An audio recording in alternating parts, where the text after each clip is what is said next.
지금 모세가 이제 내 백성들에게 "너가 가라. 내가 너와 함께 하겠다." 하고 "그들을 구원하겠다."라고 말씀하시는데 그때 이렇게 표현해요. 그러면 그들에게 내가 가면 그들이 내게 물을 것 같아요. "누가 보냈는데 그가 누군데?"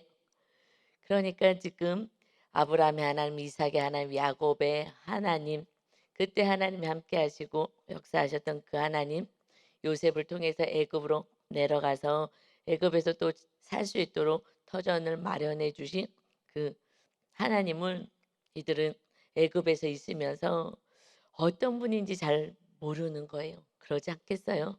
한 10 년만 교회 나오지 않아도 가물가물할 거예요. 막 10 년이 아니라 1 년만 해도 믿음은 뚝뚝 떨어져요. 그래서 코로나 때 믿음이 너무 떨어져서 이제 옛날같이 교회 나와도 되는데 못 나오는 거예요. 못 나오고 그냥 그곳에 있게 되면 점점점 믿음은 떨어져요. 하나님에 대해서 잘 몰라지기 시작합니다. 그런데 이 백성들이 지금 4대 400 년이나 이렇게 애굽의 그 문화 속에서 있었으니 그 신 밑에서 그래서 10 가지의 그 재앙이 그들의 신이거든요. 그러니까 그 신은 온전하지 않아 하시는 그런 세상 신 속에서 살았으니 이 백성들이 "누가 보냈어?"라고 하면 뭐라고 하죠? 그 사실은 하나님이 누구신지 모르고 백성들은 그냥 막연하게 너무 고난이 세어지니까 사내 아이도 막 죽이고 그리고 너무 고단하게 노동을 시켜대니 그러니 그냥 막연한 조상의 신에게 부르짖은 거예요. 정말 우리 조상의 그 하나님이 정말 살아계시다면 정말 그 하나님이 계시다면 우리 아브라함과 이삭의 야곱의 하나님이셨던 그분이 정말 계시다면 좀 살려주세요 하는 막연한 부르짖음이지 정확히 하나님을 알고 부르짖은 것은 아니에요.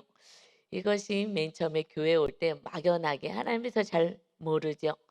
그렇지만 이제 하나님을 점점 알아가면서 하나님이 어떤 분인지 알게 되죠. 근데 모세 또한 마찬가지였어요. 그도 이제 40년 동안 왕궁에서 있다가 정말 그 자기의 의로움을 가지고 민족을 어떻게 도와주겠다고 했던 그 마음이 있었지만 40년 동안 또 광야에 도망해서 있으니 거기서 하는 일이라고는 그냥 그 장인의 그 가축을 키우는 일을 했죠. 그냥 눈 뜨면 이제 하늘 보며 풀 뜯어 먹게 하는 그런 일들을 하면서 사는 거예요. 그러니 이 모세조차도 그 하나님에 대해서 사실은 가물가물한 거예요. 듣기는 했지만 잘 모르는 거예요 정확하게는. 모세조차도 이제 그는 '내 인생은 이제 끝났구나.'라고 생각하고 살고 있는데 어느 날 하나님을 부르심을 받은 거 아니겠습니까? 정확하게는 본인도 모르고 그러니 이 질문을 하는 거예요. 본인이 정확히 알면 "알겠습니다. 제가 가서 알려주겠습니다." 이럴 텐데 사실은 정확하게는 모세도 모르는 거예요. "하나님 누구라고 얘기해요? 뭐라고 얘기해요?" 그들이 나한테 "누가 보냈냐."고 하면 뭐라고 하죠? 그랬을 때 14 절에 하나님이 모세께 이르시되 "나는 스스로 있는 자이니라." 또 이르시되 "너는 이스라엘 자손에게 이같이 이르기를 스스로 있는 자가 나 나를 너희에게 보내셨다 하라." 스스로 계시는 분이다. 나는 스스로 있는 자야. 그래서 원어를 하야라고 해요. 하야. 음 그러니까 이다. 나는 존재한다. 나는 존재한다. 뭐뭐이다. 그래서 새 번역 성경에서는 우리는 여기서 지금 70인 번역으로 해서 나는 스스로 있는 자이다 하지만 그 새 번역에서는 나는 곧 나다라고 해석을 했어요. 그냥 나야 나. 그 하나님이 뭐라고 표현하겠어요. 나는 그냥 스스로 있는 하나님, 그냥 존재하는 하나님이야. 그래서 나는 그냥 나야. 그래서 그 새번역에서는 "나라고 하는 자가 보냈어. 나라는 분이 보내셔서 뭐라고 표현하겠어요. 이 하나님 스스로 이 계시는 그 하나님을, 그러니까는 나는 그냥 존재하는 나야. 뭐 창조되거나 이런 게 아니지. 그래서 요한계시록에서 22장 13절에 나는 알파와 오메가요 처음과 마지막이요 시작과 마침이다. 나는 그냥 처음이고 끝인 거야. 사실 처음과 끝이, 이 우리는 시간이라는 그 개념 아래 사니까는 시작이 있고 끝이 있지만은 그냥 계시는 분이신 거예요. 그래서 하나님이신 것이요. 나는 그냥 존재하는 자야. 그래서 나는 스스로 있는 자, 존재하는 자, 그냥 나는 나이지. 라고 이렇게 표현을 하십니다. 이것이 야훼라는 이름으로 주시거든요. 그래서 15절에 나는 그냥 존재하는 자 야훼, 나는, 그래서 이것을 우리는 여호와라고 우리는 이렇게 번역을 했지만 이것을 조금 더 언어에 가깝게 표현하면은 야훼라는 것이, 이것이 정확하다. 그래서 많은 뭐 신학자뿐만 아니라 우리 또 수목께서는, 우리 조윤기 목사님이 이게 조금 더 정확한 발음이 여호와란 발음보다는 야훼라는 그러한 발음이다. 그래서 우리는 다 이제 여호와라고 안 하고 야훼라고 하죠. 그런데 하여튼 지금은 그냥 그래도 성경에 있는 대로 야훼라고도 하고 우리는 여호와라고도 하고 표현을 합니다. 그 하나님이 이제 스스로 이제 말씀을 하신 거야. 나는 처음과 끝이고 그냥 나는 스스로 존재하는 그러한 신이다라고 말씀하십니다. 15절에요. 그러니까 세상을 창조하시고 마침내 심판하실 것을 알페와 오메가라는 표현을 쓴 거예요. 왜냐면 그래서 창조하시고 심판한 우리들의 개념 안에, 인간의 어떤 그 시간적인 개념 안에서는 그렇게 밖에 표현할 수가 없었죠. 처음과 마지막 창조하셨고 마지막에 이 땅의 심판주가 되신 하나님, 그래서 영원하신 그 하나님과 천국에서 영원히 살게 될 것을 말씀하십니다. 15절에요. 하나님이 또 모세에게 이르시되 너는 이스라엘 자손에게 이같이 이르기를, 그래서 하나님이 이제 스스로에 대해서 알려주시는 거예요. 내가 누구인지를. 다시 15절 보면 하나님이 또 모세에게 이르시되 너는 이스라엘 자손에게 이같이 이르기를 너희 조상의 하나님 여호와, 그 하나님이 그 하야 존재한다. 그 스스로 있는 나야, 나는 그냥 나지 라는 그 하나님이 다른 표현으로 여호와라는 표현을 쓰는 거예요. 여호와 자존자이다, 스스로 있는 자이다, 이런 말씀을 똑같이 표현하고 있는데, 그래서 나는 여호와야 여호와, 곧 아브라함의 하나님, 이삭의 하나님, 야곱의 하나님께서 나를 너희에게 보내셨다 하라. 이 언약의 하나님을 의미하죠. 그때 아브라함과 이삭과 야곱에게 내가 언약했지, 약속했지. 그래서 여호와 하면은 하나님의 이름이시요, 하나님의 이름인데 이 하나님의 이름은 나는 언약의 하나님, 약속의 하나님인 거야. 나는 반드시 약속을 지키는 하나님. 그래서 그 하나님이 누구래요? 그랬을 때 나는 언약을 지키는 하나님, 약속을 지키는 하나님이지. 라는 그 하나님에 대해서 소개하십니다. 이는 나의 영원한 이름이요 대대로 기억할 나의 칭혼이라 여호와. 이것이 하나님의 이름, 기억해라. 영원히 나는 약속을 이룰 하나님이야. 그래서 이 모든 성경의 말씀은 반드시 그대로 이루어질 거야. 그래서 여호와, 이 하나님의 이름이지만 아브라함의 하나님, 이삭의 하나님, 야곱의 하나님인 것처럼, 그들과 약속한 것처럼 다시 너희 백성에게 보내서 너를 구원하게 할 거야. 내가 아브라함에게 또 이삭에게도 야곱에게도 걱정하지 말라고 내가 약속했지. 다시 가나안 땅에 데려와서 하나님의 나라를 데려갈 것이다. 하나님의 나라에서 살게 할 것이다. 말씀하신 나의 이 이름을 기억해라. 우리 하나님의 이름 여호와, 우리에게 약속을 지키시는 하나님으로 지금 소개하고 있습니다. 아멘. 그러니까 우리가 무엇을 믿는 거예요? 말씀을 믿는 거예요. 이 말씀은 반드시 성취되기 때문에 그렇습니다. 믿음이 없으면 안 믿어지거든요. 안 믿어져도 어쩔 수 없어요. 그러나 로마서 17장 말씀에 뭐라고 말씀하세요? 믿음은 언제 자란다고요? 이 말씀, 하나님의 말씀으로 믿음이 자라나는 거예요. 우리가 믿음이 없을 때 하나님을 어떻게 눈에도 안 보이는데 어떻게 만나겠어요? 다시 말씀을 보면 그때 믿음이 다시 막 이렇게 생기는 거예요. 아, 그래, 하나님 이 말씀을 통해서 이렇게 약속하셨지. 또 아브라함에게도 하셨지. 그렇게 나타나셨지." 하면서 말씀을 통해서 다시 믿음이 세워지는 거예요. 그래서 이것은 약속의 말씀이 성취되기 때문에 그렇습니다. 다른 거는요 다 없어지고 사라지고요. 뭐 대통령 하나 누가 뭐 약속한 거 뭐 다 지켜요? 솔직히 우리도 약속한 걸 다 지킬 수가 있냐고요. 또 능력이 없어서 약속을 지키려고 해도 안 지켜지기도 하고 다 지켜질 수가 없어요. 그런데 하나님은 창조주 전능자가 되시기 때문에 능히 다 지키시는 하나님. 마침내 그래서 신실하신 하나님, 그 하나님에 대한 믿음을 인제 우리가 가질 수가 있는 거예요. 약속의 하나님이 최고 아니겠어요? 신실하신 하나님. 말하신 걸 그대로 이루시는 하나님. 그러니 그분을 믿고 우리가 신뢰하는 사람은 뭐예요? 계속 자기가 얘기한 말에 책임지는 분은, 그 사람은 그다음에 무슨 말을 해도 또 믿잖아요. 그렇지 않으면은 무슨 얘기를 했는데 지키지도 않아. 그 사람은 이제 신용이 떨어져서 안 믿는 거예요. 그래서 우리가 믿는 것은, 정말 우리에게 가장 귀한 선물은 성경이 우리 손에 있는 거예요. 이것은 하나님의 마음인 거. 성경은 하나님의 마음이잖아요. 하나님이 누구신지 알 수 있기에 우리 하나님을 알아갈 수 있는 것이에요. 그래서 성경을 많이 보고 이 말씀대로 그대로 행할 때에 하나님을 만나고 믿음이 크게 장성된 분량으로 성장하게 됩니다. 여호와 우리 신실하신 하나님을 찬양합니다. 아멘. 16절에서는요. 이제 너는 가서 이스라엘의 장로들을 모아. 그들 그 민족의 지도자들을 모아. 이제 때가 된 거야.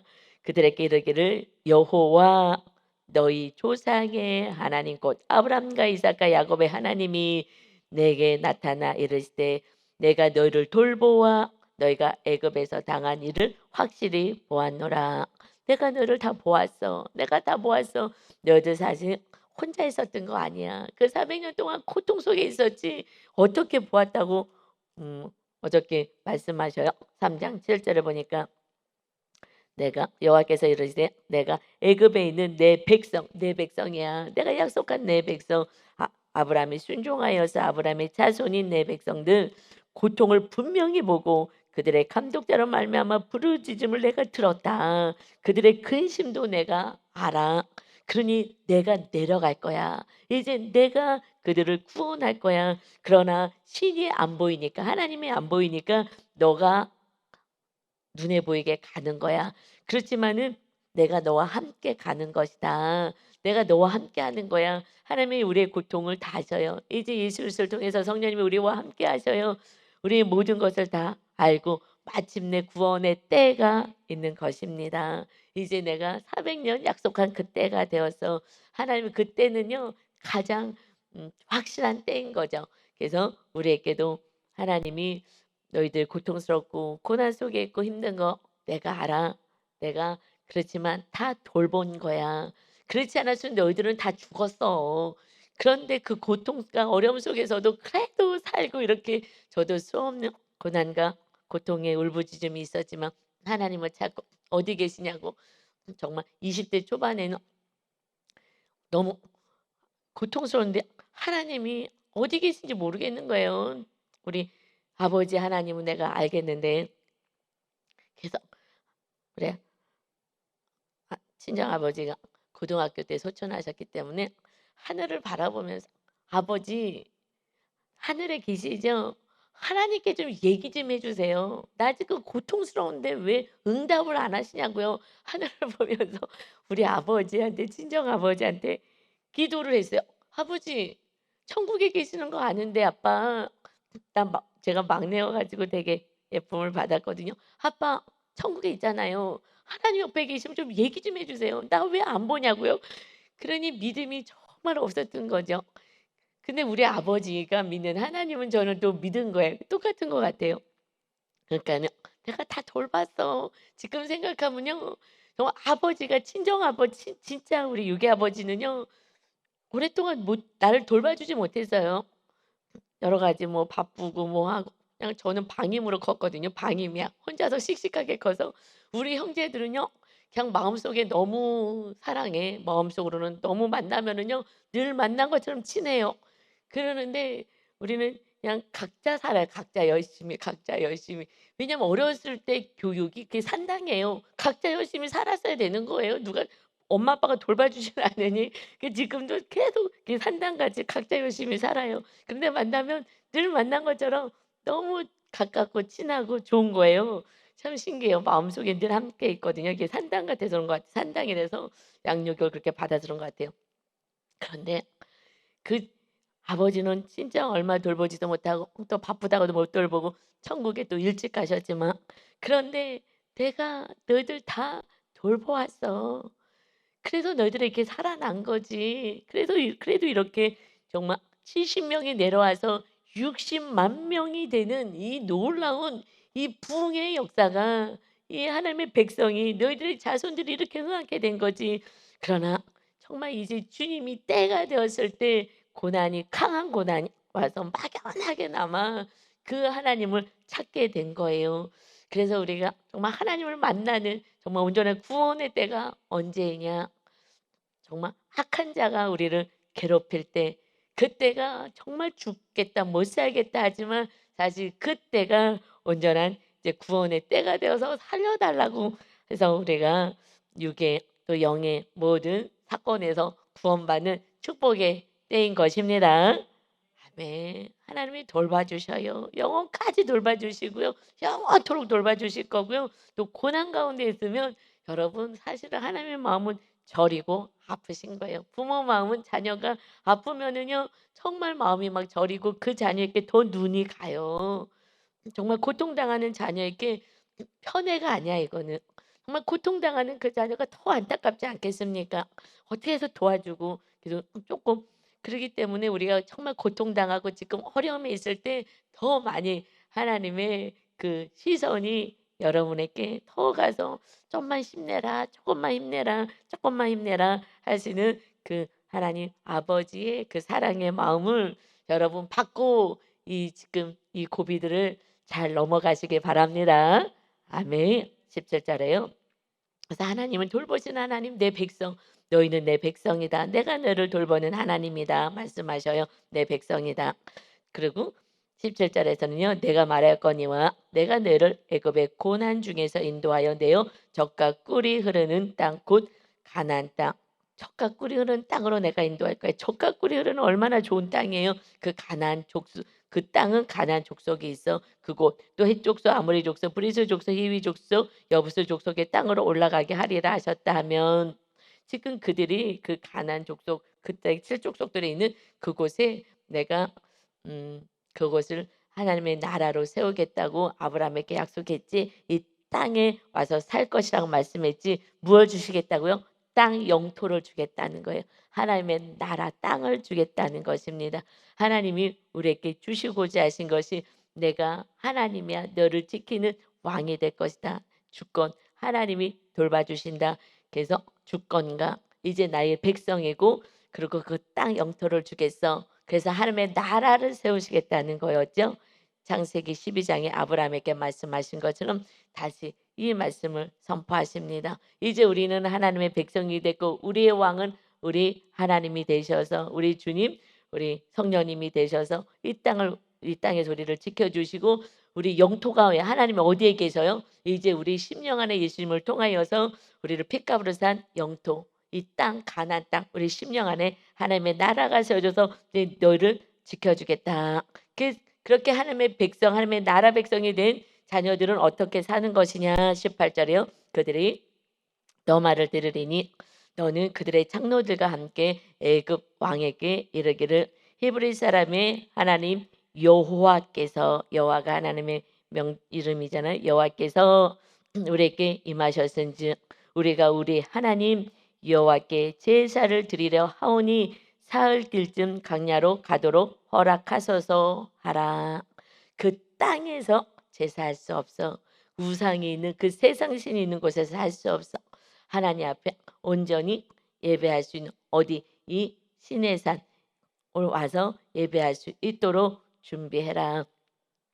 그래서 사흘길쯤 가서 이제 예배할 수 있게, 이제 하나님의 백성이 돼서 하나님이 돌봐주시고 하나님이 우리를 영원토록 우리를 돌봐주실 그 하나님하고의 관계는 어떤 관계이냐?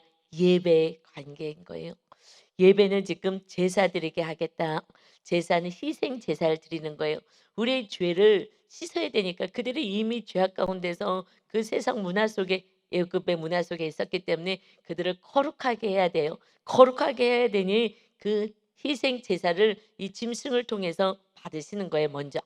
왜냐하면 아직 예수님이 오시기 전이니까. 그러나 그 희생 제사는 마침내 예수 그리스도가 오셔서 우리를 거룩하게 하여 하나님의 백성이 되게 하는 희생 제사를 드리는, 그래서 우리가 예배를 누가 있게 무엇으로 드리는 거예요? 예배는요, 오직 구원받은, 그래서 성소로 들어갈 때에 번제단이 있잖아요. 예수님을 통하여 구원받은 자녀들이 하나님 앞에 거룩하게 희생 제사의 은혜를 받은 자가 하나님께 예배로 감사로 드리는 거예요. 그것이 우리들의 삶은 하나님이 우리의 구원을 이루시고 우리는 감사하는 삶인 거예요. 무엇을요? 구원을 감사하는 거예요. 하나님이 무엇을 제일 기뻐하겠어요? 하나님의 아들 독생자를 죽이고 희생 제물이 되게 하셔서 우리가 하나님의 자녀가 됐는데, 그것을 날마다 찬양하고 감사하고, 또 죄를 졌으면 다시 주님의 보혈로 우리를 깨끗이 씻어 주시고 용서해 주시고, 그래서 예배는 용서를 받고 다시 우리는 하나님께 감사해서 구원을 노래하고 찬양하는 이 관계가 하나님하고의 깊은 관계로 들어가는 거예요. 그전에는 그냥 교회 와. 정말 마당 밟듯이 와요. 그런데 이 희생 제사 예수 그리스도가 나를 대신하여 죽으시고 하나님의 자녀가 됐습니다. 이 고백을 진실로 심령에서 하는 영혼, 제사 드리는 자, 희생 제물이 된 그 주님을 찬양하고 예배하는 자가, 나도 이제 희생 제물이 되어서 이 땅에서 이웃을 위하여 나도 섬기며 살겠습니다 라는 고백이 영적인 예배다 말씀하십니다. 그래서 요한복음 3장 16절에 하나님이 세상을 이처럼 사랑하사, 누구를요? 저와 여러분을 이처럼이요 무엇이냐? 내가 알려줄게. 그 사랑은 독생자를 주시는 거야. 그 신을, 아들을 내려보내 주신 거야. 너희들을 위하여서 그 희생 제물을 아들이 이 십자가에서 그냥 물과 피를 다 쏟아내고 우리가 죽을 때까지 지을 모든 죄를 물과 피로 다 씻어 주셔서 하나님의 거룩한 백성으로 세워 주시는 거야. 그래서 그를 믿는다면, 그 예수 그리스도를 믿는 자마다 멸망하지 않고 영생을 얻게 하려 하십니다.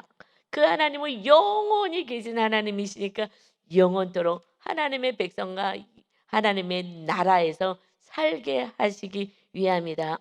그래서 영원한 천국에서 사는 것이 우리들의 마침내 목표이지만 이 땅에 주님이 오실 때 천국이 도래된 거예요. 이제 구약의 아브라함을 통하여 이렇게 약속하신 대로 오늘 15절에서 18절까지 말씀하시죠. 영토, 너희들이 내가 주인이 되어서 주권을 알게 향해서 내가 너를 다스리고, 하나님이 왕이 되어서 이 땅을 하나님이 에서 가나안 땅에서 영토를 주고 백성이 되어서 하나님의 나라를 내가 이 땅에 세우겠다. 그러나 예수님이 오셔서는 우리 심령 안에 세워지게 되고, 이제 그 하나님의 은혜 안에 예수 그리스도를 영접한 자는 영원한 생명을 얻게 될 거야. 영생인 거예요. 이 하나님이 인간을 창조하실 때는요, 그냥 몇십 년 살다가 죽는 인생이 아닌 거예요. 이 땅에서 살든지 영원한 천국에서 살든지 이 땅에서 살든지 마귀와 짝하여 지옥에서 살든지 영원한 생명이 우리에게는 혼이 있는 거예요. 영혼이 있어요. 여러분 안에 영혼이 있는지를 어떻게 알아요? 하나님은 영과 혼과 육으로 사람을 창조했다라고 말씀하고 있어요. 영혼, 육으로. 육은 보여요. 그런데 우리가 혼적인 영역, 짐승까지 있죠. 마음과 생각과 감정이 있는 이런 영역들이 있어요. 지정의에 이런 것들이 혼적인 영역이 있어요. 그런데 이것이 영으로 묶어져 있어요. 하나님을 아는 거, 하나님을 알고 하나님을 예배하는 거는 짐승들까지는 없어요. 혼까지만 있죠. 그래서 하나님을 예배하는 거, 이것이 혼이 있어서 하나님과 대화하고 나누고 할 수 있는 거예요. 하나님을 예배하는, 영혼이 있는 것을 어떻게 알아요? 목사님 영혼인 걸 어떻게 알아요? 영혼은요, 우리가 알 수 있어요. 정말 알 수 있는 것이 우리 몸은 늙는데 믿음이 좋으신 권사님들은 아실 거예요. 믿음이 좋으신 분들은 아실 거예요. 나이가 들어도요, 마음은요, 늙질 않아요. 여러분, 마음이 늙으신 분 계세요? 그럼 지금 그냥 우울증이 온 거예요, 우울증이. 삶의 재미도 없고 지금 마귀가 마음을 좀 장악한 거예요. 그래서 늙은 것 같지만 늙질 않아요. 지금 성령 여러분이 나이가 그냥 내 생각에 느낌에 나는 몇 살 같아요. 내 이 실제 나이 말고 그냥 내가 느끼기에 이 마음의 상태가 몇 살 같이 느끼세요? 몇 살 같이 느껴요? 저는요, 28 청춘으로 느껴져요. 정말 가장 꽃다울 때 그때로 이 나이가 마음이 늙질 않아요. 마음은 안 늙어요. 여러분 마음 늙으셨어요? 그래서 마음이 안 늙잖아 했더니 어떤 분이 "맞아요. 마음은 안 늙어요. 몸은 막 점점 늙어가는데." 그런데 어떤 분이 전에 얘기를 하셨어요. 나는 마음이 늙었는데 그분 우울증이거든요. 사실 약 먹어야 되는 거예요. 예.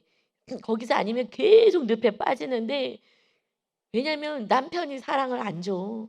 이 남편한테 그 사랑을 그렇게 받고 싶은데 그래 갖고 "좀만 참어. 좀만 참아." 막 "좀만 참자. 좀만 참자." 막 그게 막 안타까워요. 근데 하나님을 아직 제대로 믿지를 못하니까 믿음이 약간 없어서 그냥 남편 사랑받고 싶은데 그게 안 되니까 "나는 늙었는데. 나는 마음이 나이를 먹었어."라고 얘기하는지 저도 그때 알았어요. 전 다 저 같은 줄 알았거든요. 안 늙어요 마음이. 우리 전사님 "몇 살이야? 몇 살 같아?" 무슨 말인지 이해되죠? 그 나이하고 상관없다고요. 이게 진짜 맞는 거예요. 이게 지금 성령 충만한 거예요. 하나님과 함께 살아가면요. 마음이 안 늙어. 점점점 젊어져. 보세요. 성령 충만하면은요. 저는 정말 가장 정말 이팔 청춘 같은 느낌이에요. 몸은 근데 왜 이렇게 늙는 거야. 그래서 막 그러는데 저는 그래서 제가 가끔 행동할 때 이게 내가 이렇게 성도님들 앞에서 말고 제가 이렇게 좀 집에서 편안하게 남편한테 있을 때는요. 정말 너무 젊은 사람같이 행동을 하는 거예요. 그래서 '야 이거 내가 지금 나이가 몇 살인데 이러냐.' 하는데 그냥 마음이 가는 대로 하면은요. 정말 이팔 청춘 같은 그런 소녀 감성이에요, 소녀 감성. 그래 갖고 이게 60대 우리 저기 어떤 아이가요. 할머 4 살짜리 그러니까 3 살이나 마찬가지로 그 애기가 말을 참 잘해요, 똑똑해 갖고. "할머니 집에 가자." 그런대요. "할머니 집에 가지." 제가 계속 교회에 있으니까 교회 가자는 걸 할머니 집에 가자고 얘기한 데에서 내가 깜짝 놀랐어요. '아 내가 할머니로 보이는구나.' 그 3 살, 4 살짜리 아이로는. 그냥 마음은 이빨 청춘해서 제가 속고 사는 거예요, 속고 사는 거예요. 그러니까 막 정말 소녀 감성으로 제가 저기 집에서는 편안하게 제가 이렇게 살아간다니깐요. 여러분 우리 영은요 안 늙어요. 몸만 늙는 거예요. 그래서 천국에 갈 때 우리가 변화된 몸으로 갈 때요 가장 아름다운 그 모습으로 영원히 사는 거예요. 할렐루야. 이게 얼마나 은혜예요. 정말 자다가도 일어나서 기가 막힌 일이죠. 그런데 이 사실을 모르는 수많은 영혼들이요. 이 세상이 다인 것처럼 살다가 정말 마음이 늙어가요. 막 우울증에 걸리고 막 거의 막 이제 살 맛이 안 나고 늙어가는 거예요, 마음이. 그것을 표현하더라고. "나는 마음이 늙었는데" 이게 우울증 걸리고 주님이 없으면 마음이 늙는다는 느낌이 드는구나. 그냥 모든 게 힘드니까. 그러나 정말 성령 충만할수록 이팔 청춘이 딱 맞는 것 같아요. 저는 자꾸 이팔 청춘 같은 느낌이 들어요, 마음이. 그래 갖고 하여튼 그냥 밝게 삽니다. 그래서 밝게 사는 것 같아요. 근데 그렇지 않으면 고통 속에 살아요. 그러니 "너 빨리 가라. 너 백성들 지금 고통 속에 살고 있어. 정말 마음이 늙어가고 살맛 안 나고 살고 있다." 그래서 우리가 이제 이웃을 향하여 이 기쁜 소식을 가지고 전하는 자가 되어야 합니다. 아멘. 19 절에 그런데 그러나 이게 쉽지가 않아요. 세상 신이 쉽게 놔주지 않아요. 마귀가 쉽게 이렇게 천국이 임하는 하나님의 나라 백성으로 살게 하지 않는다는 거예요. 19절에 보니까 성경에 그냥 지금의 삶이 그대로 나타나 있는 거예요. 19절 내가 너니 강한 손으로 치기 전에는 애굽 왕이 너희가 가도록 허락하지 아니하다가 하나님은 다 아시죠? 이거 쉽게 너희들 내주지 않을 거야. 세상신 마귀가 내주지 않습니다. 절대 쉽게 안 내주는 거예요. 하나님이 강한 손으로 치겠다. 20절에 내가 내 손을 들어 애굽 중에 여러 가지 이적으로 그 나라를 친 후에야 그가 너를 보내리라. 쉽지는 않아. 이건 쉽지 않지만 여러 가지 기적, 10가지 재앙의 이 기적을 통해서 이 구원의 역사가 있죠. 그래서 우리에게 때때로 어떤 이 마귀가 끝까지 우리를 붙잡느라고 음 여러 가지 재앙의 사건을 보내기도 해요. 그러나 하나님이 그곳에서 이 구원을 이루어 가시겠다 약속하십니다. 그래서 우리들의 가지고 있는 문제는 우리가 해결할 수가 없어요. 하나님이 보내신 이 마귀가 우리를 괴롭히는 이 사건을 하나님이 그곳에서 하나님이 구원할 수밖에 없어요. 우리가 힘이 그렇게 있지가 않아요. 마귀를 이길 만한 힘이 없어요. 그래서 우리 하나님의 자녀들만이 승리하는 거고, 이 하나님을 믿지 못하고 예수 그리스도를 영접하지 못하면 여기서 빠져나올 수가 없으니까 그냥 지옥불로 걸어가는데 안 돼, 안 돼, 안 돼요 하면서 그냥 주저앉아 있는 거예요. 왜요? 예배 자리를 못 나오기 때문에 그래요.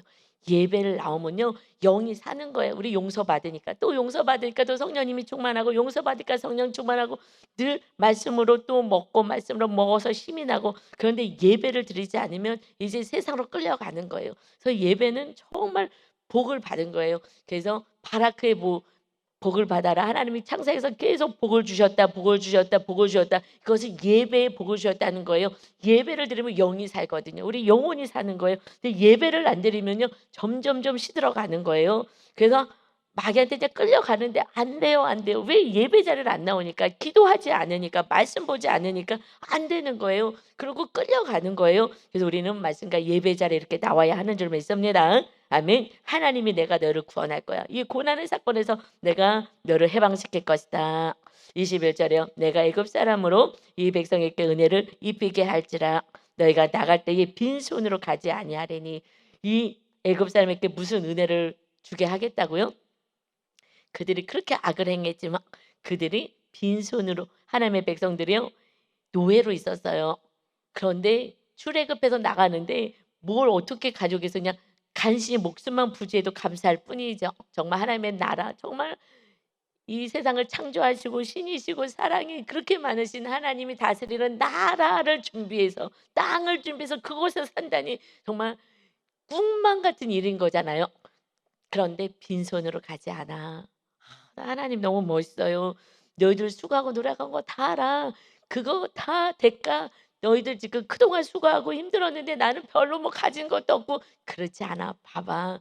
다 회복시키실 거야. 때가 있는 거야. 그래서 빈손으로 가지 않게 하겠다. 22절 여인들은 모두 그 이웃 사람과 및 자기 집에 거류하는 여인에게 은폐물과 금폐물과 의복을 구하여 너희의 자녀를 꾸미라. 그거 다 가져오게 할 거야. 그들에게 달라 그러면 그들이 다 줄 거야. 내가 다 주게 은혜를 너희가 입게 할 거야. 그래서 너희 자녀들을 예쁘게 꾸며서 너희는 애굽 사람들의 물품을 취하리라. 그들의 그 보석들 하나님의 백성들에게 다 주게 할 거야. 그래서 어디로 가는 거예요? 하나님의 땅, 나라, 백성으로 이쁘게 자녀들 다 치장해서 하나님의 나라로 가지, 그저 걸음만 나서려 하고 도망가는 게 아니야. 당당하게 멋지게 하나님의 구출하여 내니 하나님의 백성들이 당당하게 멋지게 하나님이 예비하신 곳으로 들어가는 거야. 여러분, 이제 우리가 살아가야 사는 이 삶은요, 우리는 어떤 예수님을 통하여서 어떤 옷을 입고 살아야 하느냐, 이것은요 그리스도의 의의 옷을 입고 사는 거야. 이 땅에서 세상 사람들하고 다른 우리는 의의 옷을 입는다. 이것을요 어떻게 표현하면 베드로전서 4장 1절 2절에요. 그리스도께서 이미 육체의 고난을 받으셨으니, 우리들을 위하여서 육체의 고난을 받으셨으니 너희도 같은 마음으로 갑옷을 삼으라. 이는 육체의 고난을 받은 자는 죄를 그쳤습니다. 주님이 우리의 죄값을 치러서 십자가에 고난 당하셨죠. 이 땅에서 고난이 올 때 하나님을 부르짖고 이 죄와 죄를 잘라내려고 하죠. 그래서 우리가 때때로 고난의 사건이 올 때 우리 안에 죄들을 잘라내는 거야. 그래서 그 후로는 다시 사람의 정욕을 따르지 아니하고 하나님의 뜻을 따라 육체의 남은 때를 살게 하려 하십니다. 예수님이 십자가에서 우리 죄를 다 담당하셨는데 또 죄 가운데 산이 고난이 왔을 때 그때 우리가 죄를 끊어내는 거야. 그래서 이제는 하나님의 뜻대로 살게 하는 거야. 이제 우리의 육체 남은 때 이 천국에 가기 전까지 이 땅에 사는 동안은 육체의 남은 때는 하나님의 뜻, 하나님의 말씀을 따라 살아가는 것이다. 그러니 로마서 13장 13절에 낮에와 같이 단정해가고 방탕하거나 술 취하지 말며 음란하거나 호색하지 말고 다투거나 시기하지 말고 오직 주 예수 그리스도로 옷 입고 정욕을 위하여 육신의 일을 도모하지 마라. 이렇게 더럽고 악한 일을 행하지 말고 그리스도로 옷 입은 자 하나님의 자녀의 그 삶으로 이제 하나님의 뜻을 따라 살아가는 것이다. 이것이 우리 주님이 우리에게 의의 옷을 입혀줘서 세상 사람들과 구별되는 것은요. 그의 말, 그의 행실을 통하여 달라야 되는 거예요. 그래서 의의 옷을 입은 하나님의 자녀인 것을 세상 가운데 보이며 정말 오늘 이렇게 구약에서 아름다운 폐물 모든 폐물 가지고 이렇게 치장해라. 이것은 그때 눈에 보이는 하나님이 주시는 그동안에 노예로 있었던 거 이런 인생 살지 않을 거야 라고 보여주신 거지만 이제 우리는 주님을 모시고 살아가는 의의 옷을 아름답게 입고 정결하게 거룩하게 말씀 따라 살아가는 진정한 하나님이 살아계시고 예수 그리스도를 통해서 구원받은 자녀처럼 오늘도 거룩을 향하여 사랑을 나누는 자로 살아가시기를 예수 그리스도의 이름으로 축원합니다. 아멘.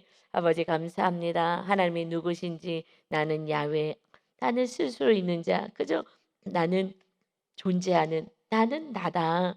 알파와 오메가고 처음과 끝이 되는 하나님, 심판주가 되시고 창조주가 되시고 구원자가 되신 하나님이다. 내가 하나님의 나라 백성으로 너를 돌보고 지키다가 영원한 나라 하나님의 나라로 데려가겠다. 아버지 하나님, 정말 우리가 이 땅에서는 그리스도로 옷 입고 살아라. 그리고 너희들이 빈손으로 살지 않고 너희들이 가지고 있는 것으로 이웃과 나누며 사는 그런 축복의 통로가 될 것이다 말씀하십니다.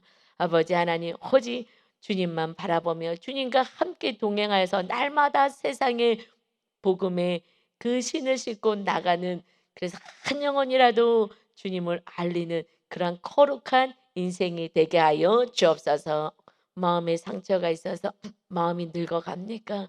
아버지 하나님이 불쌍히 여겨주시고 그들에게 주님의 사랑이 흘러가게 하시고 그래서 다시 한번 마음에 정말 기쁨으로 감사로 평안으로 살아가는 우리 많은 영혼들이 다시 하나님께 돌아오게 하여 주옵소서. 먼저 오늘 문제를 가지고 또 어려움 속에서 기도하러 하나님께 예배로 나온 거룩한 백성들, 내가 다 안다, 내가 다 안다. 우리 하나님의 위로를 받게 하시고 하나님 안에서 참된 안식을 누리고 살아가는 멋진 하나님의 자녀들로 다 살게 하여 주옵소서. 감사드리며 예수 그리스도의 이름으로 기도하옵나이다. 아멘.